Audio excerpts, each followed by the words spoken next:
তৃতীয় নম্বরে আল্লাহর নবী সাল্লাল্লাহু আলাইহি ওয়াসাল্লাম বলেন, যে ব্যক্তি লোক দেখানো নামাজ পড়ে তার নামাজটা মহান রব্বুল আলামিনের কাছে পৌঁছায় না। লোক দেখানো নামাজ শুধু আমাদের গ্রাম বলে নাই, আপনি যেখানে যাবেন দেখবেন বড় বড় যোদ্ধা বড় বড় টুপি করে তারা জুমার দিনে নামাজ পড়তে আসে।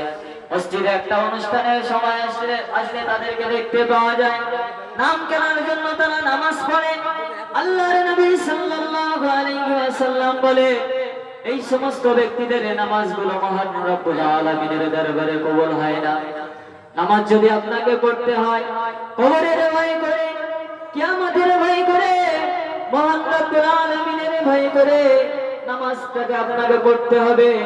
আল্লাহর নবীর সাহাবা হযরত আলী রাদিয়াল্লাহু তাআলা আনহু তিনি যখন নামাজে দাঁড়ানোর পরে তিনি আল্লাহর আযাবের ভয়ে তো কান্না কাঁদতেন। নামাজে দাঁড়িয়ে কাঁদাও জায়েজ আছে, কিন্তু সেটা আল্লাহর আযাবের ভয়ে।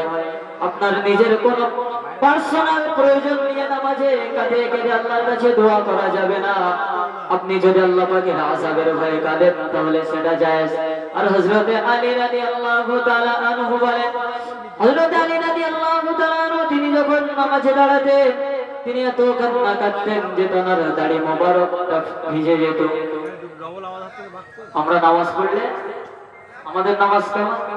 হযরত আলী রাদিয়াল্লাহু তাআলা নামাজ পড়ছেন, তিনি কবরের ভয়ে নিজের দাড়ি মোবারক ভিজিয়ে ফেলছেন। আর আমরা যখন নামাজ পড়ি, যখন নামাজে এসে দাঁড়ায় প্রথম